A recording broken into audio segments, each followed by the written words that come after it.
Hey guys, I hope you all are doing well. So now today we are covering the topic different analogs used in the treatment of diabetes. So the first group of drug is incretin mimetics. So let's see what it is. Now, incretin mimetics is mainly a group of metabolic hormone which is secreted from the gut in response to the food ingestion and work like a pancreas to produce more insulin. So it is the function of incretin. So incretin mimetics is mainly responsible for 60 to 70% of postprandial insulin secretion. The two incretin hormones are GLP-1, GIP, and the group of drug belongs to the GLP is liraglutide, albiglutide, and exenatide. The amount of dose is mentioned here. That is, liraglutide is given in a dose of 0.5 to 1.8 mg. Albiglutide is given in a dose of 30 to 50 mg, and exenatide is given in a dose of 5 to 10 microgram. Now, the another group of drug is is a GIP, which is a not very important. Now, let's see what happens in GLP-1. Mainly GLP-1 is their actions are quite limited as a result of rapid inactivations of the drug, that is dipeptidopeptidase 4, DPP4. Now, to solve this problem, the clever scientists found out the solutions like GLP-1 mimetics is mainly resistant to the DPP4. So in short, DPP4 mainly blocks GLP-1 to block this to inactivate this blockage. GLP-1 mimetics is used because it is resistant to DPP4. Now, the function of GLP-1 is mainly it decreases the gastric emptying, which in turn decreases the postprandial glucagon, and later it will increase the insulin secretions by increasing the beta cell proliferations. The another mechanism of action of incretin mimetics is increasing the satiety and suppresses appetite.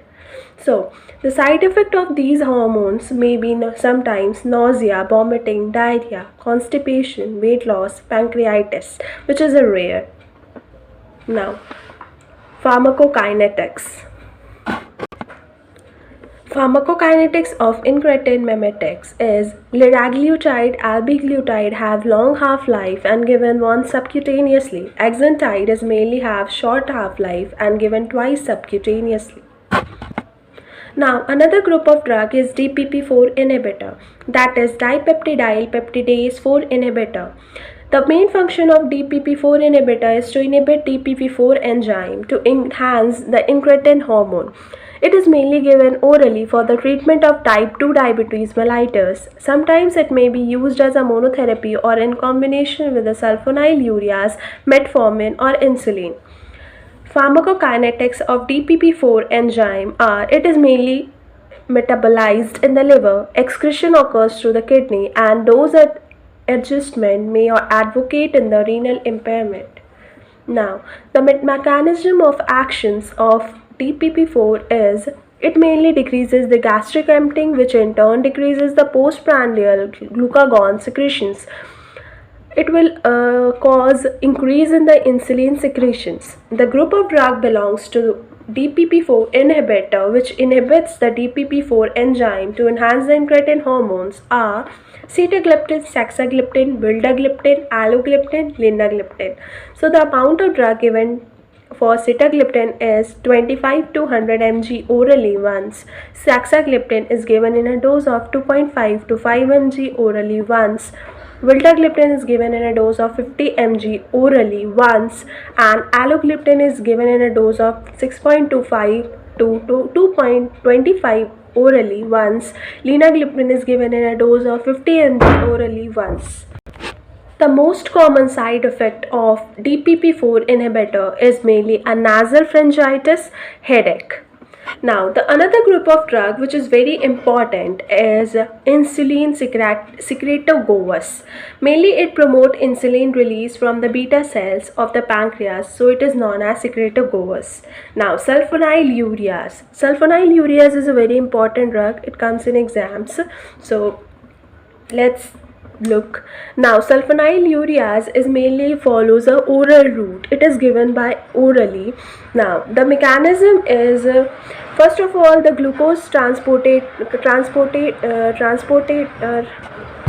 glucose enters into the beta cell, and in the cell it is create huge amount of ATP by entering the Krebs cycle, and the increased level of ATP may leads to the inhibition of ATP sensitive potassium channel and then blocking the inflow of potassiums. This may lead to the depolarization of cell membrane and triggers the voltage gated calcium, and then influx of calcium occurs.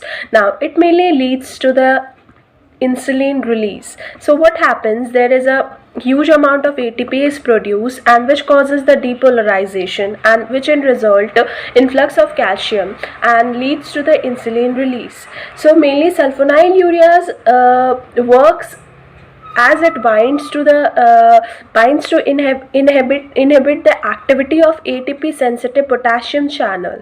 So it will increase the sensitivity of beta cells to glucose and to produce insulin. It is also used to reduce the hepatic glucose productions. Okay, now let's see what are the drugs belongs to this group.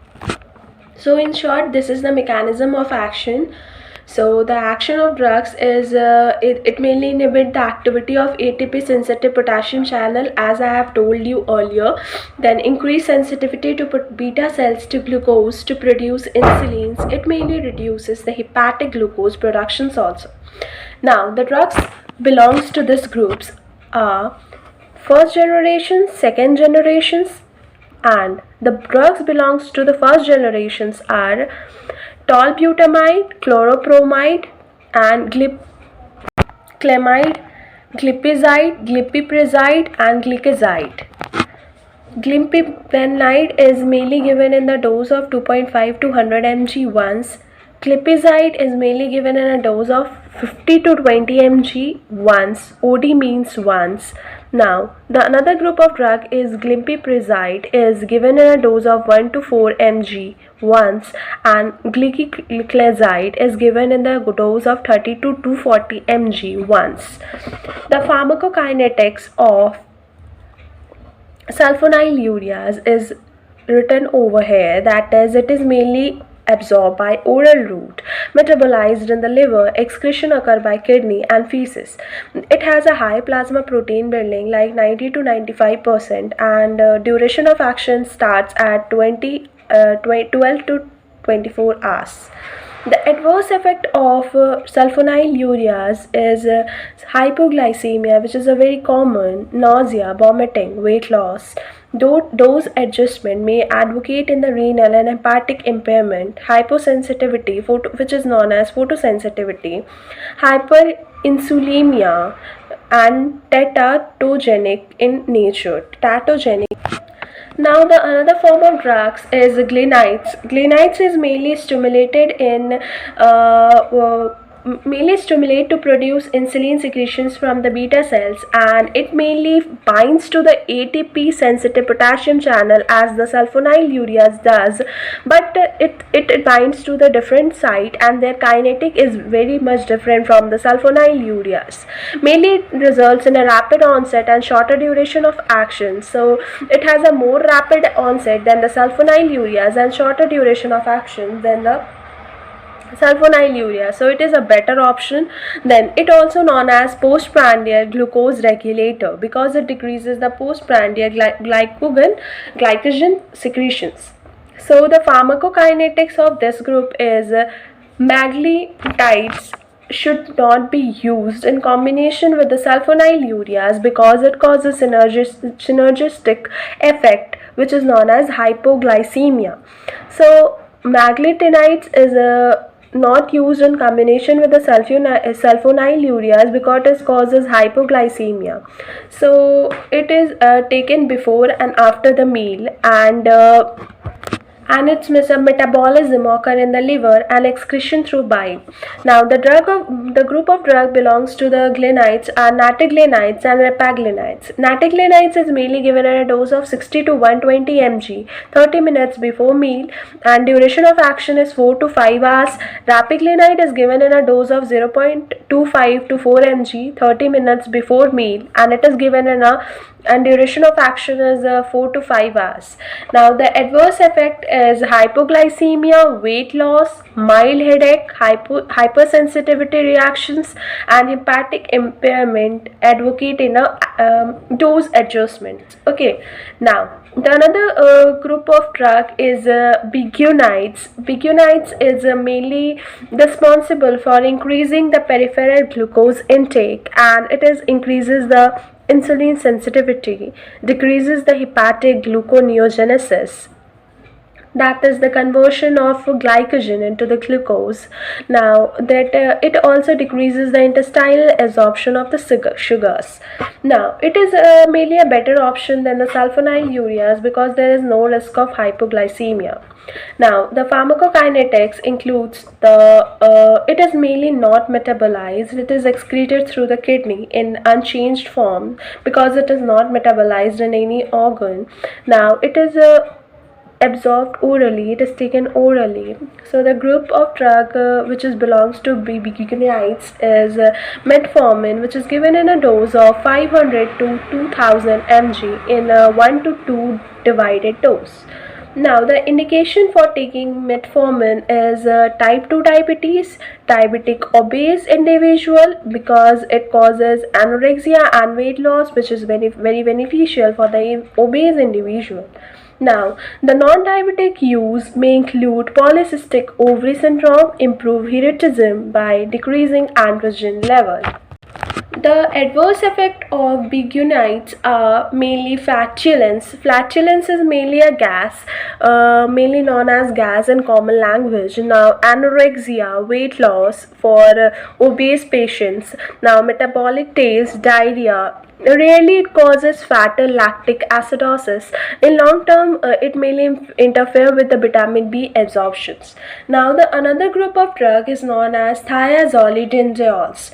What is the function of thiazolidinediols? It mainly activate the nuclear receptor called peroxisome proliferator activated receptor PPAR. So here PPAR gamma has a receptor. Now has a receptor which binds to the DNA and which triggers expression and re-expressions of the specific gene and coding of a specific protein that regulate glucose. So it mainly binds to the DNA to trigger the expression and coding of protein and metabolize insulin for signal transactions. Now, it mainly works in the three systems. It mainly leads to the increase in the insulin sensitivity by increasing the fatty acid uptake in the adipose tissues. Here what happens, there is a increase in the utilization of glucose which will increase the insulin productions. It mainly it also works in the skeletal muscles. Now it also works in the liver by decreasing the hepatic glucose productions. Pharmacokinetics of thiazolidinediols. It mainly absorbed orally. It has a high bond to serum albumin. It is metabolized in the liver and excretion in bile and feces. Dose adjustment may lead to the renal impairment. So the drugs belongs to the thiazolidinediols are pioglitazole, which decreases the triglycerides and increases the high cholesterol level. Now, pioglitazole and rosiglitazole. Pioglitazole is mainly given once in a dose of 15 to 45 mg. Rosiglitazole is given in a dose no, it is mainly banned in 2010 because it causes cardiotoxic effect.